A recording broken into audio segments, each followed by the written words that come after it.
Alright, question to all anime fans out there. Do you like reading manga? I'm pretty sure 99.9% of you will say yes, absolutely. Naturally, it is kind of part of the same media franchise, if you will. But then, counter question, how many of you read Western comics? I'm talking Marvel comics, DC comics, other Western-styled comics out there. How many of you have actually sat down and read those? And I would say that's a pretty natural response. I am kind of the same as well, even though I grew up with comic series like the Asterisk and Obelix series, which I thoroughly enjoy.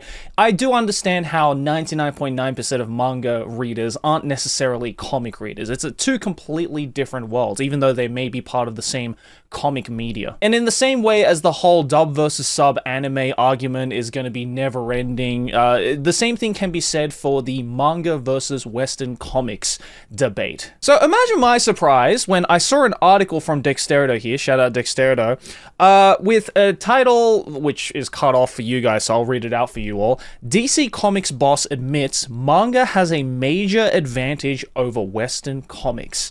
The literal boss at DC, one of the largest Western comic makers and publishers, is admitting maybe manga is better. So why is that the case? Well, let's give this article a read, shall we? The president of DC Comics has revealed what Japanese manga and anime do better than Western comics, noting how comics have a lot to learn from their overseas counterparts. In an interview published on January 26 by Nikkei Extran, DC president and chief creative officer Jim Lee reflected on why manga continues to resonate with a broader audience, while American comics remain heavily centered around superheroes. Lee believes that Western comics should view manga as a learning opportunity rather than a rivalry, suggesting that the success highlights long-standing limitations in American comics. This might be the case because of the recent mainstreamification of manga and anime has really pushed itself out into the West. We've talked about it in the past videos, with the success of anime films like the Demon Slayer movies, like the Chainsaw Man movies, like the Jujutsu Kaisen movies, really making a name for itself out there. Even the big guys over at places like DC have to come out and admit manga's got something going for it. Speaking about Japanese manga and anime, Lee said the stories coming out of Japan are incredibly powerful, adding that he often finds himself wondering what is missing in Western comics and why aren't they able to achieve the same flavor. He pointed to the genre's concentration of American comics as a key disadvantage, explaining that manga has an advantage over American comics, which are mostly about superheroes, and that's where the majority of sales and readers are concentrated. I mean, yes, even though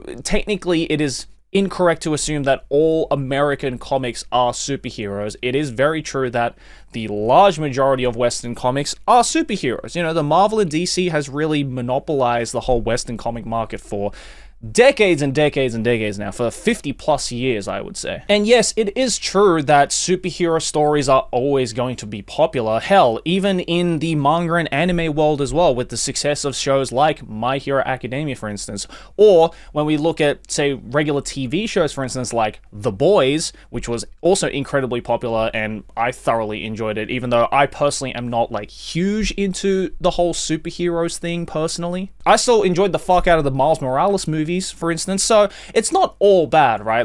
There is definitely different ways that you can do the whole superhero thing that can be done in a little bit more of an interesting twist, both in the Western comic world and the manga and anime world. But yes, I do agree with Jim Lee here that I think when most non-Western comic fans think about Western comics, they think of the Supermans, the Spider-Mans, the Batmans, the Hulks, the Fantastic Fours, basically it's all superhero stuff. It's not just hero stories, there's a much wider range of genres, like stories about cooking and soccer. You can draw stories from that.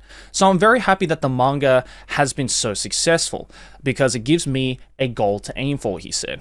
Lee also mentioned that there are some things American comics can learn from manga, noting that it's not just down to art style. The manga market is bigger than our industry, so the question becomes, what can we learn from this? It's not just a matter of art style, but a sensibility that's involved. The stories that are successful in Japan are very different from the stories that are successful in the West.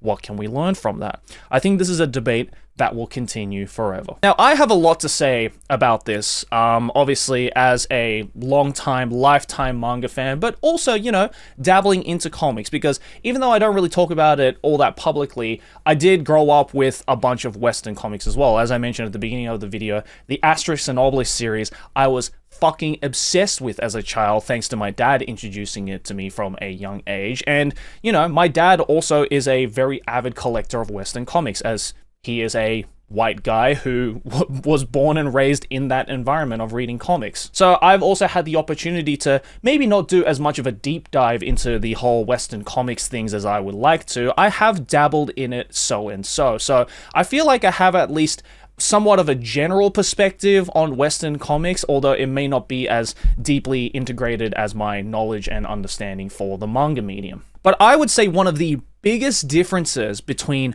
manga and Western comics is that manga, for the most part, produce stories, whereas Western comics produce products. See, manga has this whole thing of characters changing and actions having consequences, and those consequences sticking for the most part, whether it be through the story progression or certain characters' choices throughout the story, switching things in completely different ways. And also another huge thing I would say, and there's a big difference especially with a lot of manga versus a lot of superhero, you know, DC, Marvel comics, is that manga have endings. Like, they have a story. The story is made to be ended. Because think about it, right? You look at something like Dragon Ball, for instance, which Toriyama has said multiple times his biggest influence was Western comics in terms of the art style and the feeling and the vibe of the story. But what makes Dragon Ball so Japanese, as opposed to it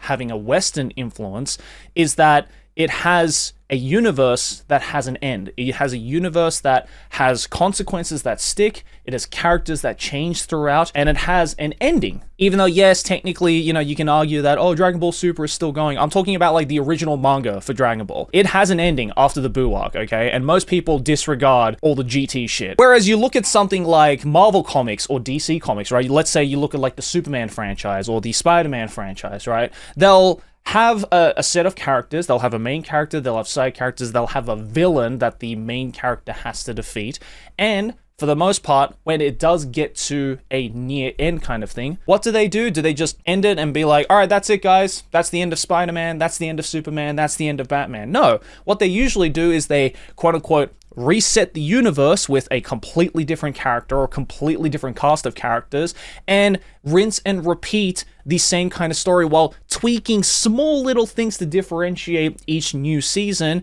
and expect people to sit back and being like, oh yes, this is exactly a different thing. This is not exactly the same thing, even though the characters look exactly the same and the universe is the same. No, this is a completely different story. So it's like Marvel and DC is doing this like recycling thing and being like, here you go, here is a brand new thing from a universe and a set of characters that you are already familiar with, and expect the audience to just eat that up and follow along with it, even though everyone for the most part probably knows that Superman is going to win at the end of the day, or Batman is going to win at the end of the day. Spider-Man is probably going to win at the end of the day. And so what the result is from this repeating universe or these recycled universes is that it turns the story into a product. It's a thing that you can keep pushing out, like a new drop of clothes or like a new flavor of the week, essentially, and sell that to an audience that is already deeply rooted into that particular series. Now, that's not to say that manga isn't guilty of that either. Of course, you know, as previously mentioned, the Dragon Ball franchise, for example,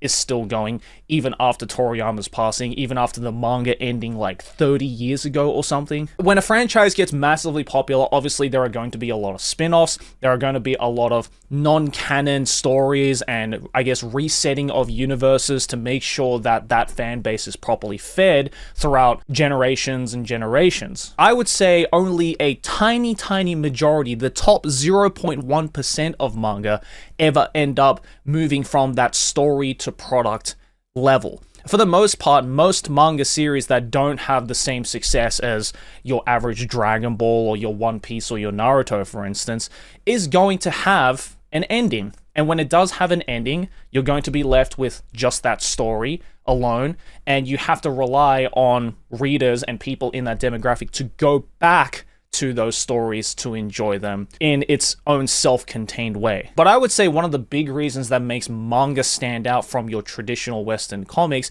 is the fact that manga is Japanese, and therefore a lot of its stories revolve around Japanese and, I guess, Buddhist teachings in their stories or their characters to like further enhance that narrative. To understand what I'm talking about here, let me give you an example of a Western story that managed to utilize these kinds of Japanese/Buddhist teachings in its storytelling to the point where even though it is 100% a Western production, a lot of people have the debate of, yeah, but I would also label this as kind of anime. I'm sure a lot of you know what I'm talking about already just from that example, but if you don't know, I'm of course talking about Avatar: The Last Airbender. Is Avatar an anime? Or is it a cartoon? Or is it both at the same time? The reason why Avatar: The Last Airbender was not only popular with the Western normie crowd of, people who only watch Western cartoons growing up as a child, but also heavily popular amongst the anime and manga crowd as well, is because a lot of its teachings were rooted in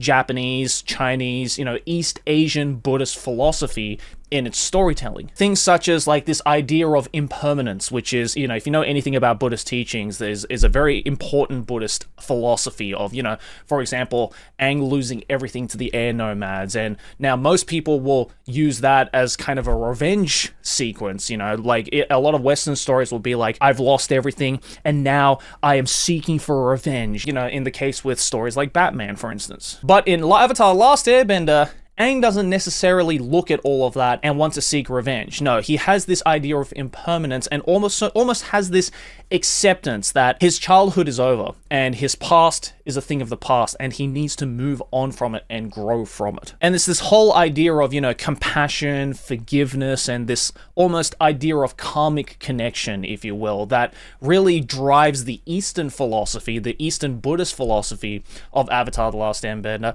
and makes it really unique for the average Western cartoon enjoyer. Like, this is not usually a type of storytelling that is common amongst DC or Marvel comics. And that's why there has been this long time debate of, is Avatar just a Western cartoon that was influenced by Western philosophies, or is it almost anime? Because it has the same vibe in its storytelling, in its characters, and in its teachings as your average manga or anime. Look, at the end of the day, to me, I don't give a fuck if you label Avatar as a Western cartoon or an anime or both, okay? Either way, it's a fucking amazing story and everybody should watch it. But I'm just using Avatar here as an example to show you what makes this whole idea of manga and anime so much different to your average DC or Marvel story. And that's not to say that there are no Marvel or no DC stories that also utilize these kinds of East Asian Buddhist philosophies or anything like that. I mean, I think a DC story or DC movie in this case that actually does it in a really interesting way was The Dark Knight. Because if you think about it, all of, I guess, the Buddhist philosophies that I pointed out in Avatar: The Last Airbender, things like impermanence, karmic connection, forgiveness, compassion, stuff like that, also exists in The Dark Knight, but told in a little bit more of a nihilistic way as opposed to a hopeful, optimistic way that it is told in Avatar. For example, Heath Ledger's Joker is a fantastic character that really portrays this idea that impermanence is a terrifying thing rather than it being a thing that should be accepted. Or, the whole thing of the Joker and the Batman having this karmic connection. There is literally a line in the movie where Joker says, "You complete me." If that isn't posing this idea of karmic connection, but told in a lot more of a nihilistic way compared to Avatar, then I don't know what is. And at the end of the day, Batman is constantly saving Joker throughout the movie. This idea of forgiveness and compassion and acceptance is told from the perspective of Batman taking all of the blame for Gotham going to shit, and he puts the blame on himself to save Gotham at the end of the day. I think that might honestly be why The Dark Knight was not only an incredibly popular and well-received Batman film out of all of the Batman films, but is also personally one of my favorite Batman films that has ever been made.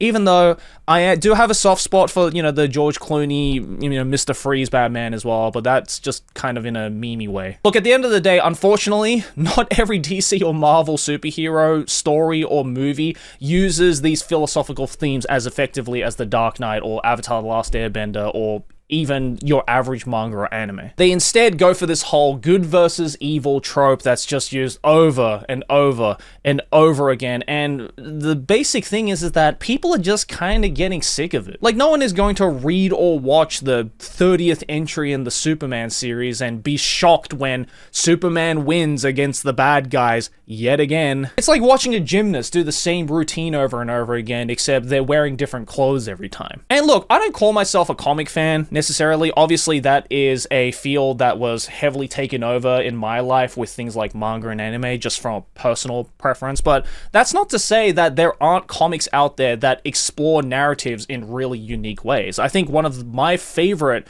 Western comics that I have ever read, other than the Asterix and Obelix series that I grew up with, was Sin City, because it expresses these ideas of karma and enlightenment and grasping onto hope in times of darkness, which can be a very East Asian Buddhist philosophy, but again, told in a lot more of a nihilistic way. It explores instead this idea of like, what if karma does actually exist, but enlightenment through it is impossible. Like, this is a storytelling method that we also see in a lot of manga. Think of stories like Berserk or Ava or Attack on Titan even. Like, these same philosophies also exist in manga as well, and that's what makes these stories so interesting. So yes, the bottom line, in my personal opinion, is that manga does have so much advantages over its flexibility of its genres and its flexibilities of its art styles. But I think more than anything, I think manga has advantages over Western comics because of the flexibility of its storytelling. If DC and Marvel comics want to be standing on the same level as manga and anime today in terms of the quality and the variance of its storytelling and appeal to a wider audience, then I think it needs to start exploring different storytelling methods and storytelling philosophies. I would say switch it up a bit. Don't make it so that Batman beats the villain every time, or make it that Superman beats the villain every time. But I mean, look, again, I'm not a comic fan, so there may be some issues of, say, Superman or Batman or Spider-Man where the good guy doesn't win, for example. I don't know. If there are any comic fans who are watching this video who do know about certain issues like that, then I'm more than happy to learn, so let me know down in the comments below. But it is true that I think in general, people are, and have been for a while, going through this almost superhero fatigue. It's the reason why, like, most, like, Marvel and DC films, like, big cinematic films, no one gives a fuck about them anymore. Like, we're all sick of superhero stories. That's why The Boys was so successful, is because it's almost an anti-superhero movie. It's a superhero movie that's done in a completely different, unique, and fresh way to your standard DC or Marvel story. So yes, Jim Lee, DC and Marvel does have a lot to learn from manga and anime, and I'm glad that some guy in his position at the top is now aware of that situation and is, hopefully, according to his words, trying to learn from all of that. But hey, that's just my 2 cents. Let me know your thoughts and opinions about anything I said down in the comments below, and thanks for watching. If you enjoyed this video, make sure to smack my face right here, subscribe to the channel. Let's keep making big channel number go bigger. Over here next to my head, a couple more videos you can check out if you enjoyed this one, and I will see you all in the next one. Peace!